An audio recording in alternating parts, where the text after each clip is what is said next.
This YCN segment is brought to you by Harris Family Furniture in Plymouth, Laconia, and Chichester.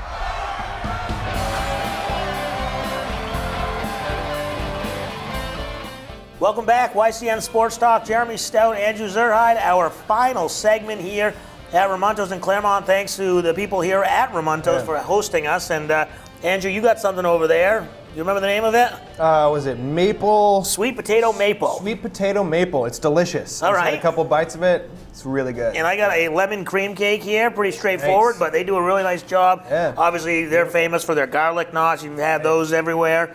And then this pizza, which I'm going to read it in case you're just tuning in. I don't want to miss out on that. The Skeeto. It has spinach, ricotta, garlic oil, mushrooms, red peppers, chicken, bacon, and feta. Delicious. And it's really good. Yeah. So, and then, of course, Harpoon, thank you to them as well. This is great. Ramuntos and Harpoon, great job. So, if we get through this last segment, then we can finish eating it all. We'll go to the Red Sox. They're starting their season. Truck Day was on Monday. Yeah. It's kind of a good thing for us now. We transition to baseball now that football's over, and I know you're a big baseball fan, as am I. Yep. Just your outlook, initial thoughts on this season as training camp is really only a week to 10 days away. Yeah, well, I think the Red Sox they haven't made their big offseason move. I mean, really, what have they done? They've signed Mitch Moreland to a 2-year deal. Re-signed him, yeah. It was a cheap deal. I think really that's going to be a good signing. He hit 22 home runs. I think his average will increase. He was banged up a little bit at times last year. But really, I think their big splash is yet to come. J.D. Martinez. Do you think they're going to get J.D. Martinez? I know he's still out there, but there's just so little time, and then they don't have a position. But he's still out there for a reason. He could come. Right. I think, J.D. Martinez in a normal free agent year, I think really he would get paid at least $30 million a season. And at his age, I think he's 30 right now. Yeah, he's 30, yeah. Really, still 5 years left. Still technically in his prime, still has at least 2 or 3 years in his prime. Right. He kind of blossomed late in his career, so maybe that's why some people are kind of hesitant to sign him. But really, I think in any other normal offseason, he would get 7 years, 30 mil. Right. Maybe more than that per year. It's really crazy, but this season, it's really been a struggle for a ton of free agents. Well, I think, these teams also want to get below the threshold, the luxury tax, and so you're right. Right. So I think if he came along 5 years ago, he would have gotten an 8-year deal, like $200 million or something, because he is a good player. He hit 39 home runs or whatever it was last year, so he's a good player, but you just wonder how he fits in with the Red Sox. But the fact that he hasn't signed anywhere else kind of still leaves the door open just a little bit. Maybe just enough. Yeah, it does. I just think with the way you look at the teams and certain teams' needs and the teams that would be willing to sign a guy like this to a huge contract, it's really only the Red Sox in that position. Right. I think maybe the Diamondbacks and I think the Braves. I think I've heard of maybe 2 other teams. But really the Red Sox, they have the money and it would fit perfectly for them. They don't have to give up a pick down the road because of some qualifying offer rules or whatever.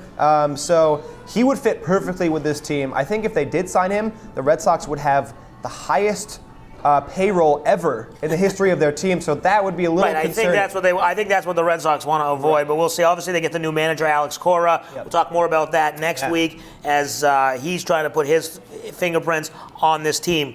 So that's going to be the Red Sox Truck Day. They're starting their season spring training next week.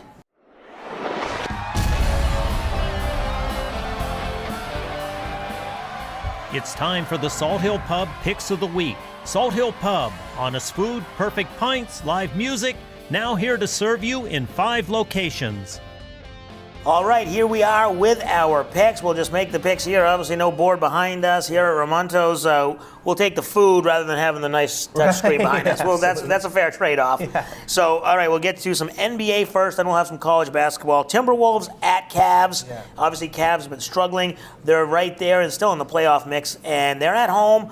I'm going to take the Cavs here with this one. I know the Timberwolves are a good team as well. They match up pretty tightly. Yeah. I'm going to take the Cavs at home. Yeah, I agree with you. I think the Cavs will win this game. Timberwolves are good. Karl Anthony Towns and Jimmy Butler and Andrew Wiggins. And they have a really good team. But I just think the Cavs, I think they're going to start to do better. I think, they're losing ways. It's kind of been, an anomaly. I think they're going to start to do better, definitely. All right, and then the next one, the Celtics at the Wizards, and this will be the final road game for the Celtics before they go to the All-Star break. They have 3 home games after this one. And this one, I know there's no John Wall, but we still, Kyrie Irving still up in the air. I'm going to take the Wizards. Bradley Beal's still a good player. Probably a little bit of an upset, but I'm taking the Wizards. Yeah, I think that would be an upset. I'm going with the Celtics. I think Bradley Beal has performed really well whenever they played the Celtics.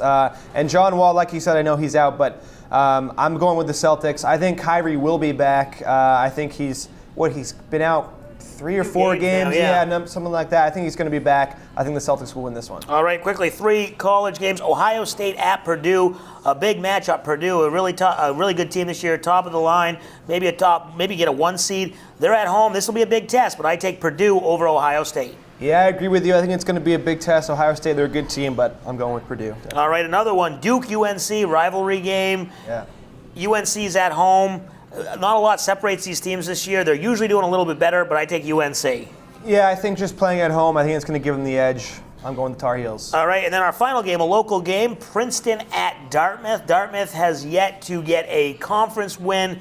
I don't think they're going to get it this weekend. Princeton, a top team in the Ivy Conference. I think Princeton comes on the road and gets the win. I agree with you. I think Dartmouth, they've struggled at times this year. I'm going with Princeton. A lot of close games for Dartmouth, just have not been able to get that conference win. So that's going to do it for our picks. That's going to do it for the show. Thanks again to Ramuntos here in Claremont, New Hampshire, for letting us host the show here, for bringing us all this great food. Don't forget, you can check them out online. You can get their menu, get takeout, or come in here. They got a full list of beers. It's a good time. Hopefully we'll be back here and we'll get something else. I hope so. All right. Great, huh? That's going to do it for us. Until next week, you've been watching YCN Sports Talk.